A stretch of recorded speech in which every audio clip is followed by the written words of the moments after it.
The shooting happened around 5:30 yesterday evening near the intersection of East Preston Street and Greenmount Avenue. A grainy cell phone video lights up social media. The scene is pure chaos on a Baltimore street. In the footage, a woman can be seen chasing another woman down the block, arm outstretched with a gun. Shouts echo in the background. Unbelievably, some bystanders are cheering the pursuer on, as if this were entertainment and not a real-life horror unfolding. Suddenly, gunshots ring out.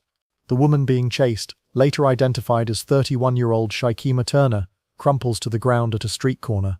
The crowd that had gathered begins to scatter amid screams, leaving Shyikima bleeding on the pavement.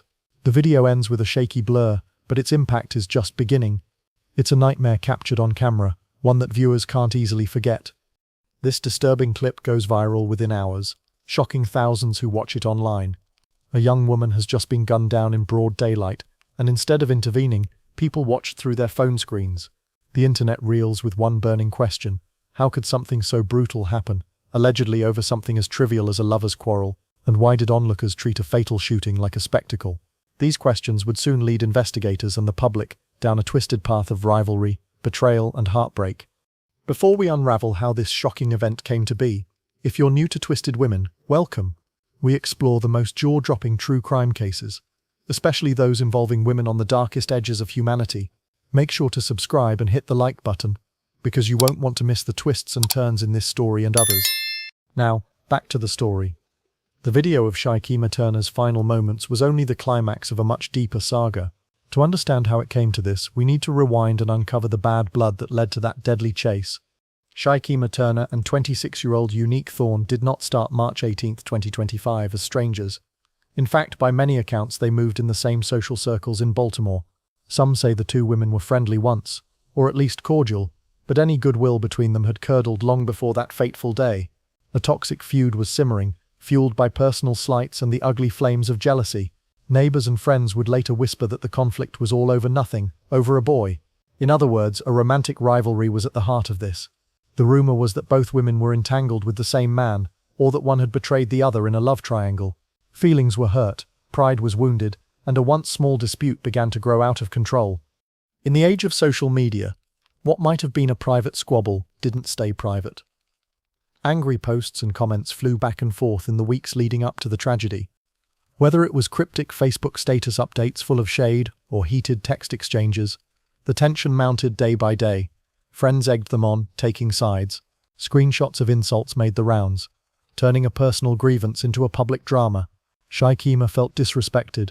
Unique felt provoked and targeted. Each was determined not to back down. By the afternoon of March 18th, that smouldering animosity burst into open confrontation. Shyikima Turner, possibly accompanied by a few friends or relatives, decided to confront Unique Thorne in person. This wasn't a chance encounter, it was a deliberate showdown. They showed up at Unique's home on East Preston Street, ready to settle the score face to face. According to later reports, their ire wasn't directed only at Unique. Unique's sister-in-law was allegedly at the center of the beef. Shyikima's group had come to call out the sister-in-law, accusing her of some wrongdoing involving the mysterious man at the root of all this. Perhaps Shyikima believed Unique's family had encroached on her relationship, or perhaps Unique believed Shyikima had disrespected her family. Either way, the stage was set for a volatile encounter. Tempers flared as soon as Shyikima arrived. What started as a yelling match on the front step escalated quickly. Neighbors later recalled hearing the women screaming obscenities and threats. "Come out and face me," someone shouted as fists banged on the door of Unique's house. The challenge was laid down, and Unique Thorne was not about to hide or walk away. With emotions running high and phones already recording, the feud was about to explode into violence neither woman could control. As the shouting intensified outside, Unique Thorne swung open her front door to confront Shyikima and the others. Two angry groups of women met head-on in front of the row house. Neighbors peered from windows or porches, sensing trouble. The late afternoon light cast long shadows as the confrontation moved from the doorstep into the street. Harsh words and accusations filled the air, years of gossip and grievances unleashed in minutes. Pushed by pride and adrenaline, neither Shyikima nor Unique would back down. They were surrounded by peers and onlookers, and saving face was now as important as resolving any actual issue. Insults soon turned to shoves and swings. In the midst of the scuffle, someone produced a knife. Later, Unique would tell police that in the chaos she felt a sharp pain across her back. She had been slashed with a blade during the brawl. It's unclear who wielded the knife, but that moment changed everything. Unique let out a cry as she was cut, and a fresh surge of rage and fear coursed through her. Blood was drawn, and with it, the last shred of restraint was gone. Some of Shykima's friends started to pull her back, perhaps realizing things were getting dangerously out of hand. One confrontation had already occurred earlier that day, and now this second clash had turned bloody. Yet even as some thought about retreating, Unique was already plotting her next move. Clutching her wound and seething, Unique broke away from the fray and ran back into her house. Shykima, breathless from the fight, stood outside, heart pounding. Maybe she thought it was over, that Unique had given up, but the crowd outside didn't disperse. If anything, more spectators were creeping out of their homes, drawn by the commotion. Shykima yelled towards the house, still fired up and furious, challenging Unique to come back out. For a moment, there was an eerie pause, then the front door flew open again. Unique Thorn emerged, but this time she was armed. In her hand or tucked under her arm was a small purse, and inside that purse was the cold metal of a handgun. She had retrieved her pistol from inside, a decision that would turn a neighborhood fight into a potential murder scene. Voices in the crowd gasped. "She's got a gun!" People backed away instinctively, but Shykima was still in the street, face to face with the woman she'd come to challenge. This was no longer an even fistfight. Within seconds, the dynamic had shifted completely. Life and death now hung in the balance on Preston Street. For a split second, Shykima and Unique locked eyes. Shykima saw the weapon in Unique's hand and realized with dawning horror how far this had escalated. What had started as a personal squabble was now a fight for survival. Shyikima turned and ran for her life down the street, and Unique Thorn bolted right after her, gun in hand. Down the 700 block of East Preston Street they went, one woman fleeing, the other in hot pursuit. Screams and shouts rang out from onlookers. Some were shrieking in fear, others shockingly seemed to be egging Unique on, caught up in the drama. A few pulled out their phones to record this unbelievable scene, a high-speed chase on foot, right in their own neighborhood. In the shaky footage later recovered, you can hear a chorus of voices. Amid the chaos, distinct cheers and jeers stand out. "Yeah, get her." One or two bystanders yell, as if this were some reality show or street spectacle, not two human lives at a tipping point. Unique was fueled by a blinding cocktail of anger, pain, and adrenaline. Shykima, just steps ahead, was desperate to escape. She sprinted toward the corner, perhaps hoping to find safety or a witness who would intervene, but no savior appeared in that moment. Bystanders stayed back, not one daring to physically step between the women. The only things following Shykima were Unique, and the unblinking lenses of those phone cameras. In a matter of seconds, Unique closed the distance. As Shykima reached the corner of Preston Street, Unique raised the gun. A crack of gunfire shattered the early evening air. One shot, then another. Shykima cried out and collapsed onto the concrete. Unique stood over her target, arm outstretched, the gun still in her grip. In that instant, time seemed to freeze. The gathered crowd fell into a stunned hush. The cheering stopped. The smartphone lenses now captured the aftermath, a woman lying motionless, and the silhouette of the shooter looming above. What happened next is chilling. According to one shaken witness who later spoke out, the lady grabbed her purse, chased her down the street, shot her. Everybody left that lady to die on the corner.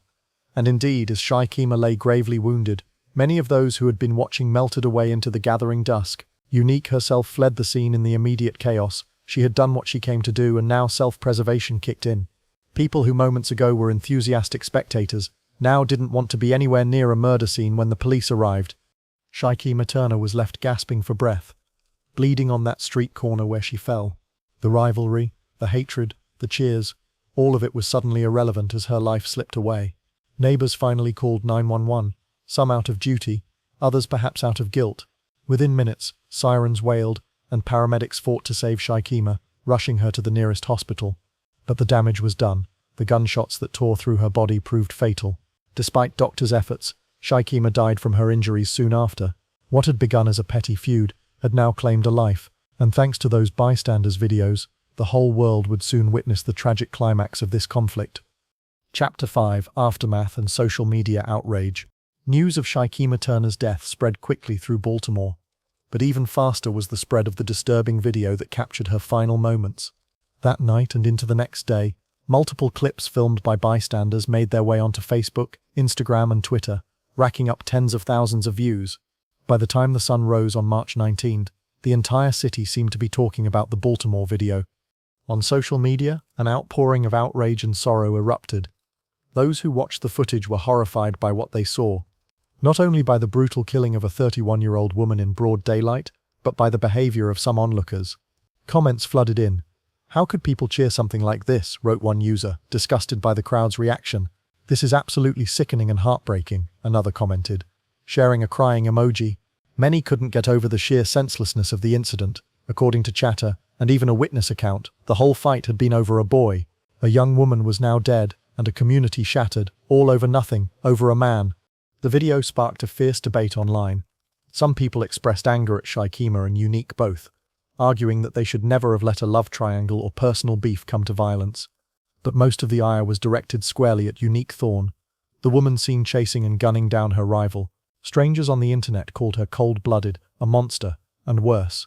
Others saved some of their fury for the bystanders who filmed and cheered. "Those people watching are just as bad," one comment read. "Our society is broken when folks think it's okay to record a woman's death for clout." The public was not just mourning Shyikima, they were condemning a culture that turned her final moments into a viral spectacle. Amid the social media firestorm, official action was quietly underway. Baltimore police announced they were aware of the video and were interviewing those involved. Detectives had to sift through not only the physical evidence on Preston Street, but also the troves of digital evidence circulating online. Every angle of the cell phone footage was scrutinized for clues. And there it all was. Unique's relentless pursuit, the exact moment she fired the gun, and Shykima's desperate attempt to flee. The video evidence was damning, and it told a starkly different story than any tale of self-defense. Yet, even as the public clamored for Unique Thorne's immediate arrest, an unsettling fact emerged. In the immediate aftermath of the shooting, Unique was not in custody. In fact, the very night of the incident, Unique Thorne had been brought in for questioning and then released by police. When this detail came out, it only fueled the outrage online. How could they let the shooter go? People demanded to know. The video was everywhere. How could the authorities allow the suspect to walk free, even for a moment? There was confusion, anger, and fear. Unique Thorne had seemingly vanished, and people wondered if justice would ever catch up with the woman they'd seen pull the trigger. Chapter 6. Truth and Betrayal Uncovered. Behind the scenes, investigators were scrambling to catch up with the evidence. The day after the shooting, March 19th, detectives pieced together a clearer picture of what happened on Preston Street. They reviewed the viral videos and the results of Shykima's autopsy, and a troubling realization set in. The story Unique Thorne had told them in her initial interview did not line up with what the videos showed.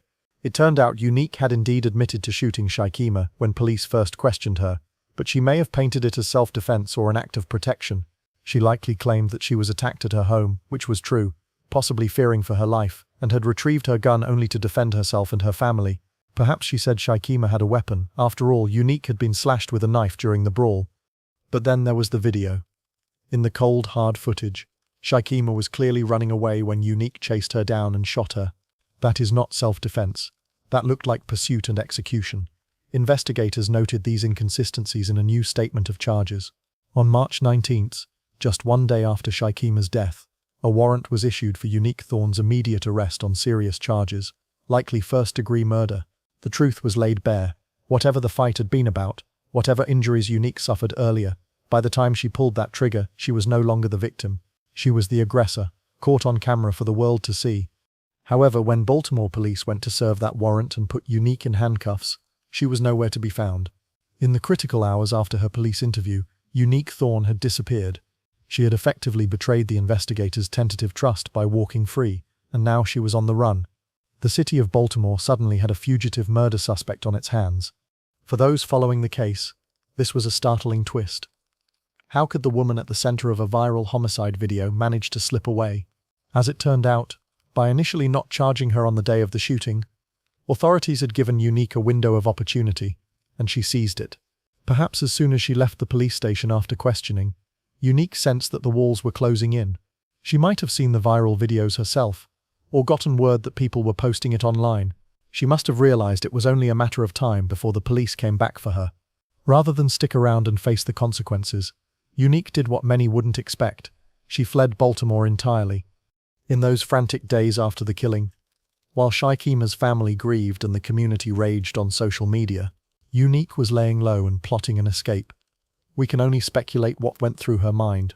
Was she in shock at what she'd done? Was she remorseful, or solely focused on self-preservation? Perhaps she felt betrayed by fate, that one moment of rage had upended her life, and now she had to abandon everything to survive. She cut off contact with most people, maybe confiding in only a trusted friend or relative. Somehow she secured a ride or transport out of Maryland. As the warrant for her arrest circulated among law enforcement, Unique Thorne quietly slipped across state lines, embarking on a journey west. Her destination? Massillon, Ohio, a town hundreds of miles away. Why Ohio? Maybe she had a contact there, or she thought it was the last place anyone would look for a Baltimore girl. Whatever her reasoning, Unique arrived in Ohio and tried to disappear into a quiet neighborhood, likely hoping the heat would die down. But if she thought she could outrun the law and the viral infamy of that video, she was about to be proven very wrong. Chapter 7. The Fugitive is Caught. Unique Thorne's life on the run was short-lived. The horrifying video of her crime had not only outraged the public, it had also galvanized law enforcement. The Baltimore Police Department enlisted the help of the U.S. Marshals Service, a federal agency experienced in tracking down fugitives. Investigators dug into Unique's background, tracing any possible connections out of state. It wasn't long before they got a lead. Whether through a tip from someone who knew where she went, or through tracing phone and social media clues, authorities honed in on a location in Massillon, Ohio. In the early morning hours of April 3, 2025, just over 2 weeks after Shykima's murder, the long arm of the law finally reached Unique Thorne. A team of U.S. Marshals, working with local Ohio police, surrounded a modest house where Unique was believed to be hiding. They moved in quickly and found their target. Unique Thorne was inside and taken into custody without incident. The dramatic manhunt had ended quietly in a small Ohio town. News of Unique's arrest spread almost as fast as the initial video. At last there was a sense of relief. On social media, many commenters expressed satisfaction and triumph. They got her, and thank God she's caught. Flooded comment sections on news posts. The U.S. Marshal for the region publicly commended the cooperative effort that led to Unique's capture, calling her a fleeing and violent fugitive now safely off the streets. It was a moment of vindication for law enforcement after the misstep of her initial release. Unique Thorne, who just days before had been crashing on a couch in a faraway town trying to lay low, now found herself in an orange jumpsuit in Stark County Jail. She sat in a cell in Ohio, likely coming to terms with the gravity of what was ahead. There would be no more running. Extradition proceedings began to bring her back to Maryland to face the music. During that time, one can imagine Unique's state of mind. 26 years old, she had gone from a feud over love to being wanted for first-degree murder in the blink of an eye. Now caught, she might have replayed that day in her mind endlessly, wishing she had walked away during the argument, wishing she hadn't grabbed that gun, wishing she could turn back time. But reality was set in stone. Shykima was gone, and Unique's freedom was gone with her.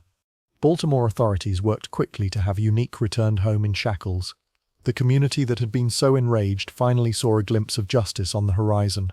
The capture of Unique Thorne was a crucial turning point.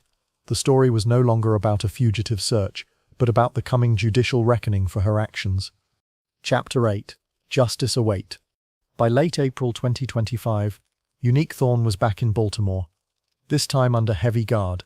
On April 22, she was brought into a Baltimore City courtroom to face formal charges. The atmosphere was tense as this 26-year-old woman, now infamous from that viral video, stood before a judge. She was charged with first-degree murder for the killing of Shyikima Turner. First-degree murder, the most serious charge, indicated that prosecutors believed Unique's actions were willful, deliberate, and premeditated, not a split-second act of passion alone. The image of Unique chasing Shyikima down and shooting her in the back had made that charge all but inevitable. In the courtroom, Shyikima Turner's family members sat wearing shirts with her photo, wiping tears as they finally saw the woman accused of murdering their loved one in person. Unique, hands cuffed at her waist, avoided eye contact with them. When given a chance to speak, she quietly said, "Yes, Your Honor," acknowledging her identity and that she understood the charges.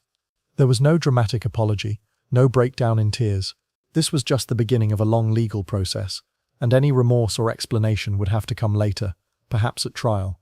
The judge reviewed the case file, including that infamous video evidence, and quickly made a decision on bail, citing the egregious nature of the crime and the fact that Unique Thorne had already fled once. The judge denied bail. Unique would not be walking free again anytime soon. She was led back out of court to continue awaiting trial from behind bars. A preliminary hearing was scheduled for mid-May, a formality where the evidence would be outlined and the case would move forward toward indictment and trial. Outside the courthouse, Shykima's mother spoke briefly to reporters, her voice trembling with emotion. "We just want justice for my daughter," she said, clutching a framed photograph of Shykima smiling in happier times. That photo was such a stark contrast to the viral video image of Shykima's last moments. "She didn't deserve what happened to her," her mother continued. "No one deserves that." It was a sentiment echoed by many.